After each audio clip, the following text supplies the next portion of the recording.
মানুষের ভোটের অধিকার, ভাতের অধিকার। দল সমর্থিত প্রার্থী তাবি তাওয়ালের পক্ষে ভোট চেয়ে বক্তব্য রাখছিলেন খালেদা জিয়া। এর মাঝেই তার গাড়ির ঠিক পেছনে কালো পতাকা হাতে জড়ো হতে থাকে একদল যুবক।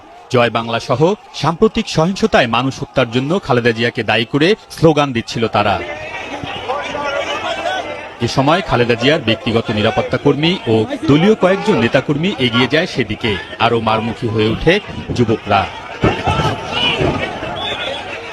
এই পরিস্থিতিতে খালেদা জিয়া বক্তব্য থামিয়ে গাড়িতে প্রবেশ করলেই শুরু হয় হামলা।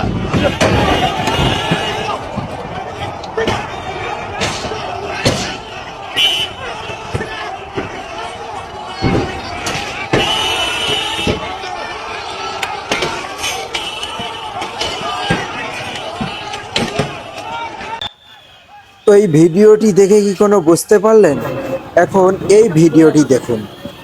কোনো কিছু কি বুঝতে পারলেন? ধরতে পারছেন কোনো কিছু?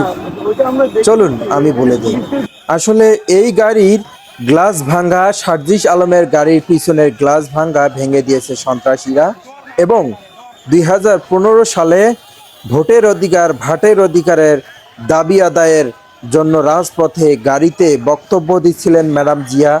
ঠিক ম্যাডাম জিয়ার পরে 3 নম্বর গাড়িতে গ্লাস ভেঙে দেয় তৎকালীন জয় বাংলাধারী একদল লোক।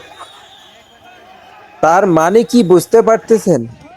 আওয়ামী লীগের সঙ্গে 85% কর্মকাণ্ড মিলে যাচ্ছে। কিন্তু প্রশ্ন একটাই, কেন? অবশ্যই এ বিষয়ে আপনার মতামত জানাবেন।